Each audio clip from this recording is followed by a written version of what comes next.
এতিয়া মই আজিৰ ফেচবুক লাইভত বেংকৰ ঋণ সম্পৰ্কত কেইটামান গুৰুত্বপূৰ্ণ ঘোষণা কৰিব খুজিছো। কেন্দ্ৰীয় বিত্তমন্ত্ৰী নিৰ্মলা সীতাৰমণৰ লগত মোৰ আলোচনা হৈছিলে এই বিষয়বোৰ সম্পৰ্কত আৰু তেখেতৰ লগত তেখেতে দিয়া পৰামৰ্শ মতে আজি মই ষ্টেট লেভেল বেংকিং কমিটি SLBCৰ বিশেষ বৈঠক এখন আহ্বান কৰিছিলোঁ। আৰু SLBCৰ বিশেষ বৈঠকত ৰিজাৰ্ভ বেংক অফ ইণ্ডিয়া, নাবাৰ্ডকে আদি কৰি সকলো বেংক উপস্থিত আছিলে। বেংকসমূহে মোক জনোৱা মতে শিৱসাগৰ আৰু চৰাইদেউ জিলা আৰু যোৰহাট আৰু গোলাঘাট জিলাত 3.18 লাখ এক্টিভ বেংক একাউণ্ট আছে আৰু বৰ্তমান আউটষ্টেণ্ডিং লোনৰ পৰিমাণ হৈছে 11,400 কোটি টকা। ইয়াত কৃষি ঋণো আছে, SHG আত্মসহায়ক গোটৰ মহিলাসকলৰ ঋণো আছে, MSME অৰ্থাৎ লঘু আৰু ক্ষুদ্ৰ উদ্যোগীৰো আছে আৰু হাউচিং, পাৰ্চনেল লোন, গাড়ী লোন ইয়াত সকলোবোৰ সমাহিত হৈ আছে। আজি আমি SLBCত কেইটামান সিদ্ধান্ত লৈছিলোঁ, যিকেইটা মই এটা এটাকৈ আপোনালোকক পঢ়ি দিব খোজো। প্ৰথম কথা, আমি ঋণ থকা ব্যক্তিসকললৈ এখন সকাহমূলক আঁচনি আজি আমি প্ৰস্তুত কৰিছোঁ। কিন্তু মই সবিনয়ে নিবেদন জনাম যে বেংকে এই সকাহ দিয়াৰ সময়ত সঁচা ডেমেজ হৈছে নে নাই বা বান আক্ৰান্ত হৈছে নে নাই তাক আকৌ এবাৰ পৰীক্ষা কৰিব। সেয়েহে যিসকল সদাশয় ব্যক্তি বান আক্ৰান্ত হোৱা নাই তেওঁলোকে এই আজি মই ঘোষণা কৰিব খোজা আঁচনিখনৰ বাবে অপেক্ষা নকৰিব। আপোনালোকে নিৰ্ধাৰিত নিয়মত বেংক ইনষ্টলমেণ্ট দি থাকিব। কাৰণ আপোনালোকে যদি বেংক ইনষ্টলমেণ্ট নিদিয়ে আৰু পৰৱৰ্তী সময়ত যদি বেংকৰ দ্বাৰা পৰীক্ষাত এইটো প্ৰমাণিত হয় যে আপোনালোকৰ ঘৰ যদিও শিৱসাগৰ, চৰাইদেউ, যোৰহাট, গোলাঘাটত অৱস্থিত কিন্তু বানপানীৰ দ্বাৰা ক্ষতিগ্ৰস্ত হোৱা নাই, তেনেহলে বেংকে এই সুবিধা নিদিব আৰু আপোনাৰ একাউণ্টটো নন পাৰফৰ্মিং এছেটলৈ ৰূপান্তৰ হ'ব। সেইকাৰণে আজি মই কৰা ঘোষণা কেইটা বানত আক্ৰান্ত ব্যক্তিৰ বাবেহে প্ৰযোজ্য, বানত আক্ৰান্ত পৰিয়ালৰ বাবেহে প্ৰযোজ্য। প্ৰথমতে আমি আহিব খুজিছো যে এই সকাহ কোনে পাব? যাৰ একাউণ্ট ষ্টেণ্ডাৰ্ড হৈ আছে, অৰ্থাৎ যাৰ একাউণ্ট NPA হোৱা নাছিলে 19 জুলাইৰ আগতে, তেওঁলোকে এই আঁচনিৰ সুবিধা পাব। কিন্তু যাৰ বেংক একাউণ্ট NPA হৈ আছিলে তেওঁলোকে এই সুবিধা নাপাব, অৰ্থাৎ এই সুবিধা ষ্টেণ্ডাৰ্ড বেংক একাউণ্ট হোল্ডাৰ সকলৰ কাৰণেহে। এতিয়া মই প্ৰথম আহিব খুজিছো হাউচিং লোন, এডুকেশ্যন লোন আৰু কাৰ লোন। গৃহ ঋণ, শিক্ষামূলক ঋণ আৰু কাৰ লোন, এই তিনিওটা কেটেগৰীৰ বাবে আমি আপোনালোকৰ যিটো মৰেটৰিয়াম, যে লোন ঘূৰাই দিয়া যিটো প্ৰক্ৰিয়া, যাক আমি যেতিয়া আমি তাক সামূহিকভাৱে সকাহ দিওঁ তাক মৰেটৰিয়াম বুলি কোৱা হয়। অৰ্থাৎ হাউচিং লোন, এডুকেশ্যন লোন আৰু কাৰ লোনৰ ক্ষেত্ৰত আমি 6 মাহৰ বাবে মৰেটৰিয়াম ঘোষণা কৰিছো আজি আমাৰ SLBCত হোৱা সিদ্ধান্ত অনুসৰি। অৰ্থাৎ অহা 6 মাহলৈকে আপোনালোকে যিসকলৰ শিৱসাগৰ, চৰাইদেউ, গোলাঘাট আৰু যোৰহাট জিলাৰ যিসকল এফেক্টেড ফেমিলি, সেই এফেক্টেড ফেমিলিসকলে অহা 6 মাহৰ বাবে লোন ঘূৰাই দিব নালাগে, তেওঁলোকক আমি মৰেটৰিয়াম ঘোষণা কৰিছো। আকৌ এবাৰ কৈছো, এফেক্টেড ফেমিলিৰ বাবে 6 মাহ মৰেটৰিয়াম পাৰ হৈ যোৱাৰ পিছত ধৰি ললো আপোনালোকৰ লোনটো 3 বছৰত ঘূৰাই দিবলগীয়া আছিল, 6 মাহটো ঘূৰাই নিদিব আৰু 3 বছৰৰ লগত 3 বছৰ 6 মাহ যোগ হ'ল প্ৰয়োজন হলে ঘূৰাই দিয়াৰ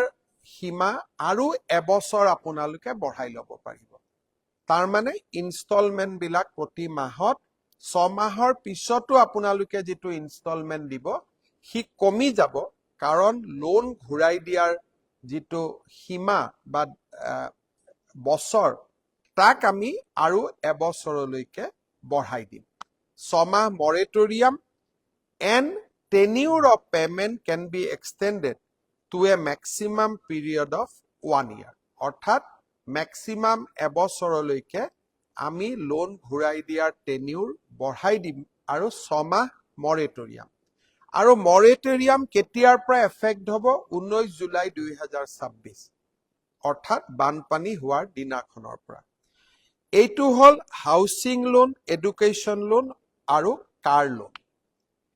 এইবাৰ আমি আহিছো কৃষি ঋণ আৰু আত্মসহায়ক গোটৰ ঋণৰ ওপৰত এই দুই শ্ৰেণীৰ ঋণৰ ক্ষেত্ৰতো 6 মাহৰ বাবে আমি মৰেটৰিয়াম ঘোষণা কৰিছো অৰ্থাৎ 6 মাহৰ বাবে আপোনালোকে লোন ঘূৰাই দিব নালাগে ইনষ্টলমেন্টবোৰ দিব নালাগে 6 মাহ আপোনালোকে বেংকক একো দিব নালাগে 6 মাহৰ পিছতো লোন ঘূৰাই দিয়াৰ যেটো টেনিউৰ আছিল 7 বছৰৰ লোন আছিল 10 বছৰৰ লোন আছিল তাক আমি এবছৰৰ পৰা 2 বছৰলৈকে বঢ়াই দিব পাৰি তাৰ ফলত কি লাভ হ'ব আপোনালোকৰ ইনষ্টলমেন্ট বিলাক সহজ হৈ পৰিব সো ক্ৰপছ লোন কৃষি লোন আৰু সেলফ হেল্প গ্ৰুপৰ লোনৰ ক্ষেত্ৰত 6 মাহৰ বাবে মৰেটৰিয়াম আৰু 2 বছৰ পৰ্যন্ত লোন ঘূৰাই দিয়াৰ ম্যাদ বৃদ্ধি কৰক ই এটা আমি সকাহ দিব পাৰিছো ফিচাৰী পল্ট্ৰি পিগাৰী আৰু ডায়েৰী এই ক্ষেত্ৰতো একেই কৃষি ঋণ আৰু সেলফ হেল্প গ্ৰুপৰ লোনৰ দৰে একেই 6 মাহৰ বাবে মৰেটৰিয়াম আৰু লোন ঘূৰাই দিয়াৰ সীমা এবছৰৰ পৰা 2 বছৰলৈ বৃদ্ধি যাতে ইনষ্টলমেন্ট বিলাক সহজ হৈ পৰে মাইক্ৰো স্মল আৰু মিডিয়াম ইণ্ডাষ্ট্ৰী অৰ্থাৎ এমএসএমই বুলি আমি কওঁ ক্ষুদ্ৰ আৰু লঘু উদ্যোগ আপোনালোকৰ কাৰণেও 6 মাহৰ বাবে লোন মৰেটৰিয়াম থাকিব আৰু এইবিলাক লোন যিহেতু যথেষ্ট ডাঙৰ লোন সেই কাৰণে লোন ঘূৰাই দিয়াৰ সীমা 3 পৰা 7 বছৰলৈ আমি বৃদ্ধি কৰিব সিদ্ধান্ত লৈছো অৰ্থাৎ 6 মাহ ঘূৰাই দিব নালাগে লোন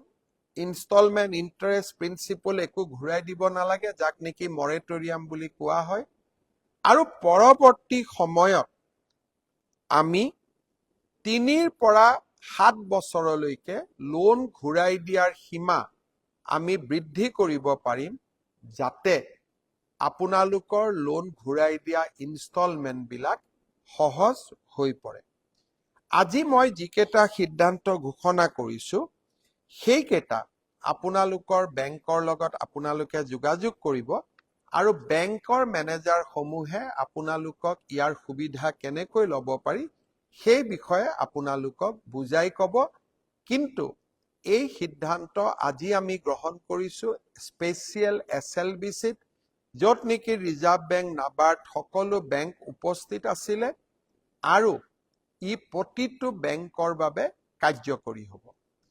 এতিয়া বহুতে লোন এনবিএফচিৰ পৰা লৈ আছে নন বেংকিং ফাইনেন্সিয়েল কৰ্পোৰেচন মই চেষ্টা কৰিম ৰিজাৰ্ভ বেংকৰ লগত কথা পাতি যে নন বেংকিং ফাইনেন্সিয়েল ইনষ্টিটিউচন বা কোম্পানীৰ পৰা এনবিএফচি টু যিসকলৰ লোন আছে তেওঁলোকেও যাতে 6 মাহৰ মৰেটৰিয়াম লাভ কৰে এই ক্ষেত্ৰতো মই আপোনালোকক অহাকালি মই ৰিজাৰ্ভ বেংকৰ লগত কথা পাতি এই সম্পৰ্কটো আপোনালোকৰ সকাহ দিবৰ বাবে মই যত্ন কৰিম ইয়াৰ পিছত ক্ষুদ্ৰ দোকানী বা সৰু সৰু যিবিলাক ৰিটেইল দোকান আছে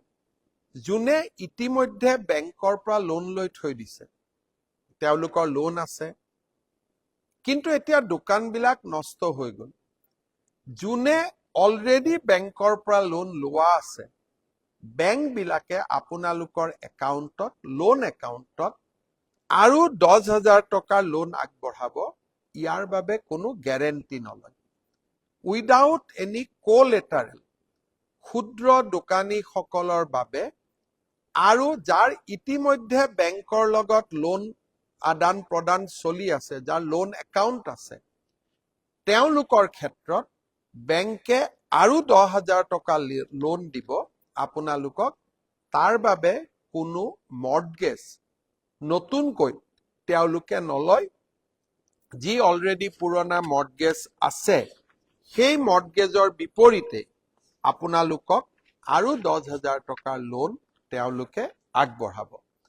আজি মই কোৱা কথাখিনি চৰকাৰী বিজ্ঞাপন এটা আমি বনাই অহা পৰহি বাতৰি কাকতবিলাকত প্ৰকাশ হোৱাকৈও আমি এই বিজ্ঞাপন প্ৰচাৰ কৰিম, যাতে মই কোৱা কথাখিনিৰ লগত বিজ্ঞাপনত অহা কথাকেইটা আপোনালোকে মিলাই চাব পাৰে আৰু বেংকক গৈ আপোনালোকে বিজ্ঞাপনটো দেখুৱাব পাৰে। শ্ৰদ্ধাৰ ৰাইজ, এই বিপদৰ সময়ত প্ৰধানমন্ত্ৰী ডাঙৰীয়া আৰু আমাৰ চৰকাৰখন আপোনালোকৰ লগত থিয় হৈ থাকিব আৰু বেংকৰ লোনৰ সম্পৰ্কত 6 মাহৰ মৰেটৰিয়াম 19 জুলাইৰ পৰাই কাৰ্যকৰী হোৱাৰ পৰিপ্ৰেক্ষিতত লোন ঘূৰাই দিয়াৰ চিন্তা আপোনালোকে অন্ততঃ 6 মাহলৈকে কৰিব নালাগে। আৰু সেই ক্ষেত্ৰত আপোনালোকক আজি আমি সকাহ কিছু দিব পাৰিছো। আপোনালোকে নিশ্চয়